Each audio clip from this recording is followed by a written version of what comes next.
नमस्कार, मैं हूं राजीव ढोंडियाल। पुणे में केतन अग्रवाल हत्याकांड में पुलिस ने बड़ी जांच की है।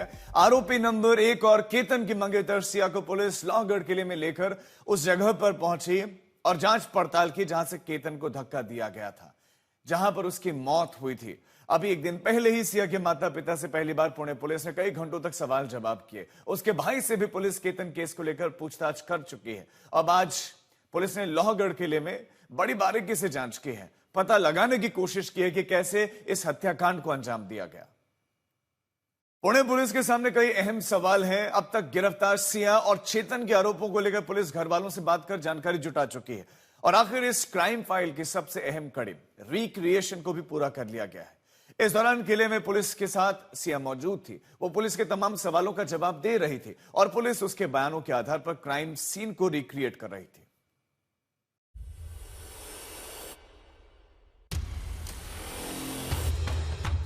सिया ने कैसे चेतन के साथ मिलकर केतन को मारा, कैसे उसने कत्ल के लिए लोहगढ़ का किला चुना, कैसे वो केतन को लेकर लोहगढ़ के किले तक पहुंची, कैसे उसने चेतन को कत्ल का इशारा किया, कैसे केतन चेतन और सिया की साजिश नहीं समझ पाया, कैसे इस पूरी साजिश को अंजाम दिया गया। इन सारे सवालों के जवाब तलाशने के लिए ये कवायद हो रही है।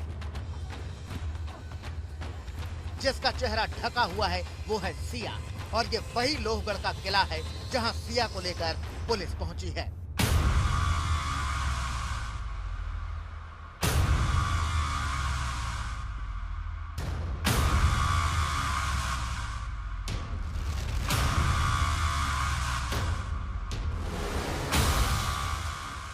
लोहगढ़ किले में 18 जून को जो कुछ हुआ था उसी को दोहराने की कोशिश आज पुणे पुलिस ने की है।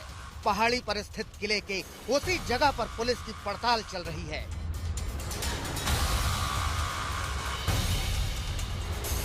ये तस्वीरें धुंधली हैं, लेकिन देश को सन्न कर देने वाली साजिश की तस्वीर साफ करने के लिए पुलिस ने ये अहम कदम उठाया है। इन धुंधली तस्वीरों में सिया गोयल है, पुणे पुलिस की टीम है और साथ में है क्राइम सीन को रिक्रिएट करने वाले एक्सपर्ट।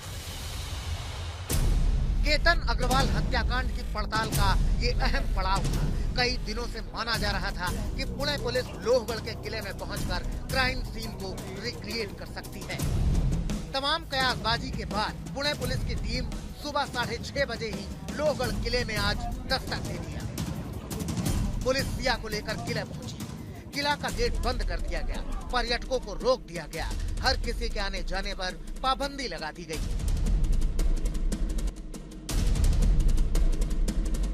सुबह 6:30 बजे सिया को लेकर पुलिस ने किले में चढ़ाई शुरू की। करीब घंटे भर बाद पुलिस क्राइम सीन पर पहुंच गई। जांच दल के साथ चेतन की कदकाठी का एक डमी भी था। क्राइम सीन पर पहुंचने के बाद पुलिस ने सिया से कई सवाल किए। 18 जून को क्या क्या हुआ था, केतन और चेतन कहां थे, किसने धक्का दिया, कैसे तीनों यहां तक पहुंचे। ऐसे एक एक सवाल के जवाब पुलिस ने सिया से पूछे और उसके जवाबों के मुताबिक ही क्राइम सीन की बारीकी से जांच पड़ताल की। फिर जिस जगह से केतन को धक्का दिया गया था, पुलिस ने उस जगह से सिया के बयानों के हिसाब से क्राइम सीन रिक्रिएट किया। रिक्रिएशन के दौरान पुलिस ने उसी स्थान से डमी को नीचे धक्का देकर पूरी घटना को दोहराया, जहां से कथित तौर पर केतन अग्रवाल को खाई में धक्का दिया गया था। इस प्रक्रिया का मकसद घटना के क्रम, हालात और उपलब्ध साक्ष्यों का मिलान करना था, ताकि जांच को और मजबूत किया जा सके। ये लोहगढ़ किले के ऊपर जहाँ पे वो घटना हुई थी, उस घटना पे एक डमी सीन क्रिएट करके वहाँ पे एक्यूज को ले जाया गया है। किस रूट से जाके कहाँ बैठे और क्या क्या प्रोसेस घड़ी और घटना कैसे घड़ी, उसको रिक्रिएट किया गया है। उसमें एक्यूज ने बता दिया है। केतन हत्याकांड की जांच में जुटी पुलिस आज के रिक्रिएशन को काफी अहम मान रही है। सर, सीन को रिक्रिएट किया गया, एग्जैक्टली किस तरीके से ये पूरा हुआ? आज सिया ने बताया कि उसने इन्फॉर्मेशन दी, जैसे हुआ था वो जो भी डिस्कवरी ऑफ फैक्ट है उस हिसाब से हमने सीन रिक्रिएट किया है। दोनों आरोपियों को आप लेके आए थे? सिया थी। चेतन चौधरी जो है उसका भी अभी फॉरेंसिक करना अहम है, क्योंकि जिस मतलब जहां से उसने एंट्री की थी उसी तरीके का वॉक करना और वो सीसीटीवी में फॉरेंसिक एविडेंसेस लेना वो भी बाकी है। अभी इन्वेस्टिगेशन चालू है। आज सिया का रिक्रिएशन हुआ है, वो सीन रिक्रिएशन हमने, क्योंकि आज तो हमने सीन रिक्रिएट किया गया है। उसने अभी जो इन्वेस्टिगेशन में सारी बातें सामने आएगी उस हिसाब से अभी आगे भी इन्वेस्टिगेशन करना है। इस जांच पड़ताल के बीच दावा ये भी किया जा रहा है कि सिया और चेतन ने केतन को मारने का रिहर्सल भी किया था।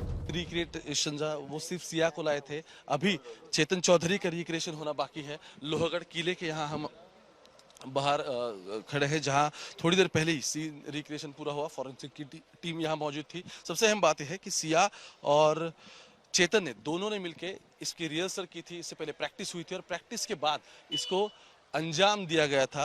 और उसी के बाद आप देख सकते हो कि सीन रिक्रिएशन ये लोहगढ़ किले पे अक्सर संडे को किला शुरू रहता है, लेकिन आज पर्यटकों के लिए और जितने विजिटर्स हैं उन सभी के लिए इसे बंद किया गया था।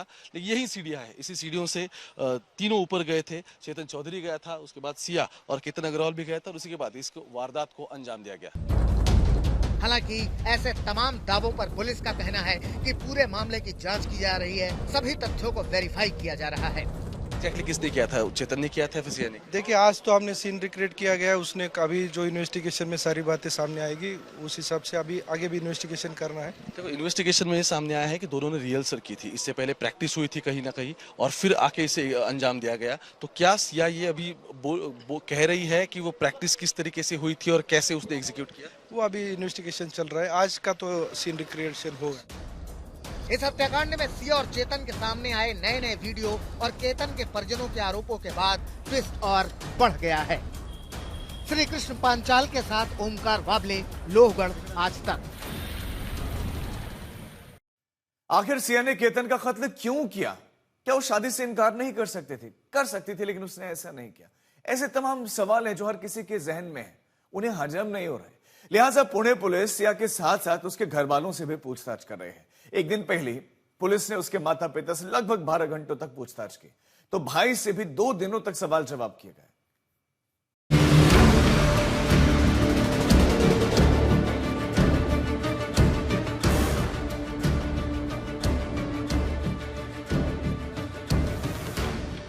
सिया और केतन बस कुछ ही महीने बाद दोनों साथ फेरे लेने वाले थे। दोनों एक रिश्ते की डोर में बंधने वाले थे, लेकिन 18 जून को एक झटके में सब कुछ खत्म हो गया।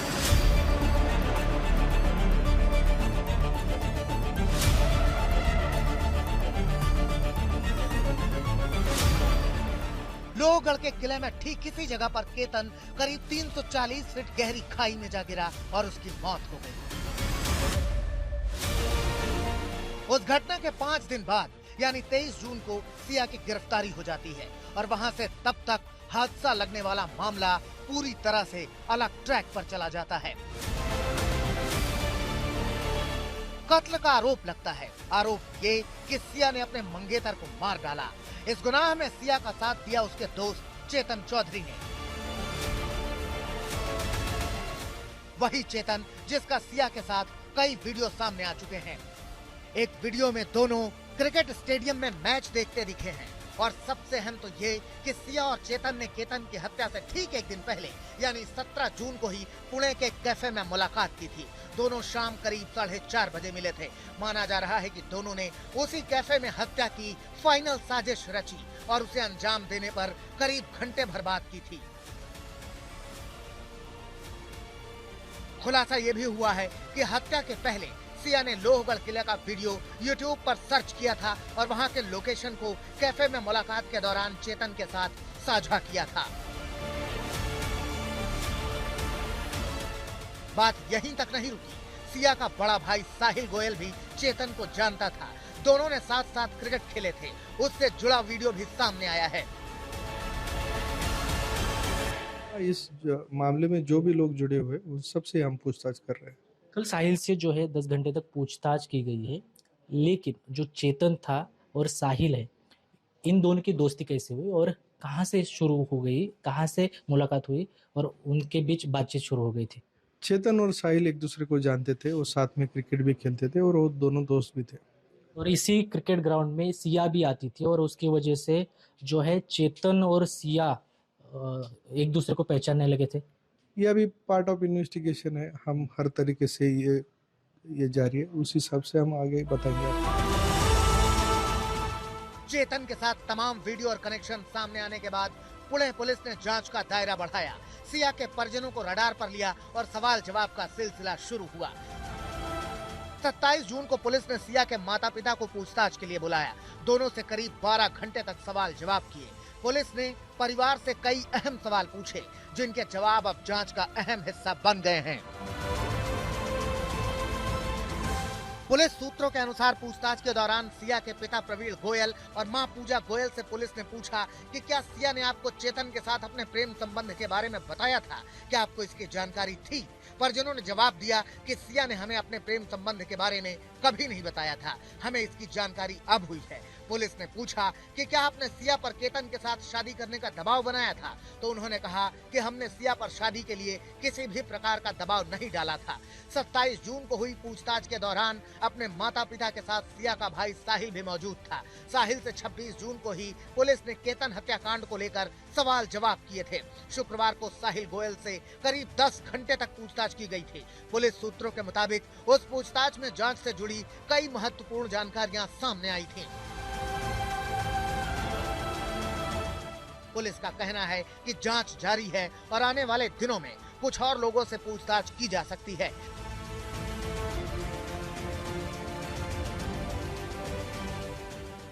जांच एजेंसियां पूरे घटनाक्रम की कड़ियों को जोड़ने और उपलब्ध साक्ष्यों के आधार पर मामले की तह तक पहुंचने की कोशिश कर रही हैं। इतना ही नहीं, पुलिस ने आज सिर्फ सिया का सीन रिक्रिएट किया, अभी चेतन का सीन भी रिक्रिएट किया जा सकता है। जानकारी जुटाई जाएगी कि इतने बड़े अपराध को इन दोनों ने इतना सरल कैसे समझ लिया, कैसे इनके दिमाग में ये बात नहीं आई कि केतन को मार डालना विकल्प नहीं था, कैसे ये नहीं समझ पाए कि केतन के कत्ल के बाद इनका अंजाम क्या होगा। श्री कृष्ण पांचाल के साथ ओमकार बावले, लोहगढ़, पुणे, आज तक। केतन अग्रवाल का परिवार लगातार इंसाफ की गुहार लगा रहा है। उसके माता पिता की मांग पर फडणवीस सरकार ने फास्ट ट्रैक कोर्ट में मामले की सुनवाई की मांग मान ली है। उज्जवल निकम को विशेष सरकारी वकील नियुक्त किया गया है, लेकिन इंसाफ की यह लड़ाई अभी लंबी चलने वाली है, क्योंकि अभी पुलिस लगातार बयान दर्ज कर रही है। उसके बाद तमाम कड़ियां जोड़ी जा रही हैं और अंजाम तक पहुंचना भी चुनौती है।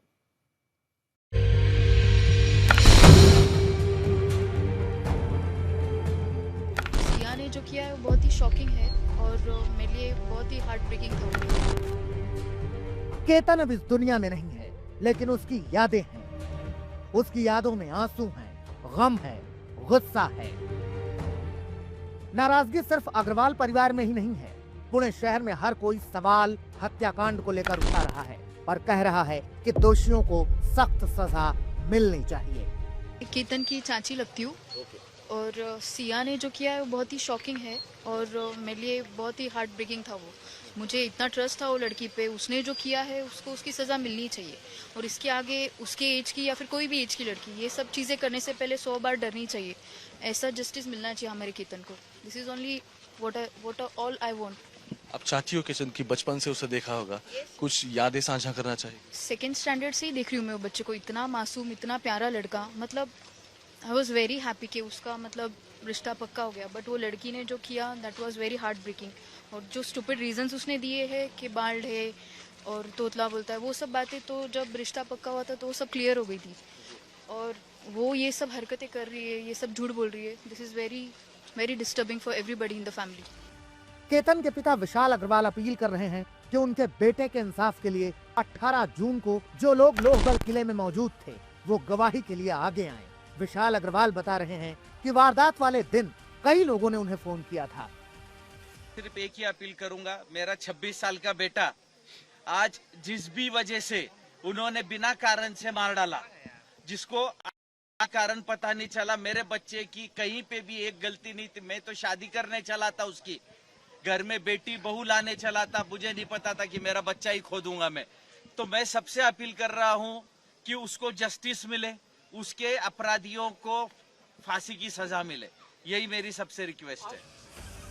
अभी कई सवाल हैं जो सिया और चेतन के अंदर दबे हुए हैं, जिन्हें पुलिस को पता लगाना है। इस मामले में सबसे अहम कड़ी है दोनों का मोबाइल, जिससे कई जानकारी सामने आ सकती है। जैसे सिया और चेतन के बीच कब से बातचीत चल रही थी, दोनों के बीच किस तरह की बातचीत हो रही थी, क्या मर्डर की प्लानिंग की बात भी फोन के जरिए की गई।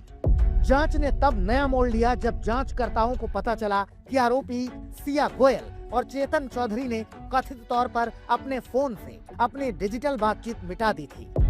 पुलिस के मुताबिक दोनों डिवाइस से व्हाट्सएप चैट, इंस्टाग्राम एक्टिविटी और अन्य डिलीट किए गए डेटा की अब फोरेंसिक एनालिसिस के जरिए जांच की जा रही है। शक है कि चैट को लोहगढ़ की घटना से पहले और बाद में डिलीट किया गया था। पुलिस सूत्रों ने बताया कि आरोपियों ने न केवल बातचीत हटाई बल्कि उसे अपने डिवाइस के रिसाइकल बिन से भी साफ कर दिया, जिससे फोरेंसिक रिकवरी जरूरी हो गई है। जो उसका मोबाइल हमने ताबे में लिया पंचनामे से, और अभी हम उसका एफएसएल को भेजेंगे और उसका जो भी डाटा है उसमें हम एनालिसिस करेंगे। बताया जा रहा है कि उसकी जो चैटिंग है वो डिलीट की गई है, कुछ इस सामने आया है ऐसा कुछ? अभी तक तो हमारे अभी पंचनामा से क्या है, हम एफएसएल में वो पूछेंगे। कॉल डिटेल रिकॉर्ड से दोनों के बीच लगातार संपर्क का पता चला है। सिया गोयल और चेतन चौधरी ने जनवरी से लेकर अब तक 2004 कॉल किए, जिनकी कुल अवधि लगभग 238 घंटे थी। ऐसे में मोबाइल की जांच से कई राज सामने आ सकते हैं। वैसे सिया के पिता प्रवीण गोयल और मां पूजा गोयल का दावा है कि 18 जून को लोहगढ़ जाने का प्लान सिया का नहीं था।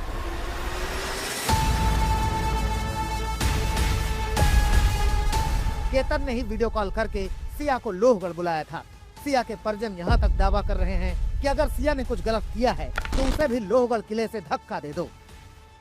मैं तो कहता हूँ अगर इसमें जो भी आरोपी हो, जो भी, जैसे कि अभी आपने मेरी मिसेस को पूछा कि वो आपकी बेटी है, अगर वो मेरी बेटी भी अगर दोषी पाई गई तो मैं तो यही कहूँगा कि कोर्ट इसमें देर नहीं करे, उसको भी वही किले पे लेके जाके उसको भी सेम उसी अवस्था में वहाँ से धक्का देके उसे भी ख़त्म कर दिया जाए। अब इससे ज़्यादा एक बाप और कुछ नहीं बोल सकता। अगर मेरी बेटी का दोष निकले तो जहाँ से केतन जी को गिराया गया या जो गिरे हैं वहाँ से ही उस दोषी को गिराया जाए। जो भी दोषी निकले, मेरी बेटी चाहे उसमें दोषी हो, ठीक है, उसे फांसी की सजा दो या लोहगढ़ जाके वहीं से ही गिरा दे।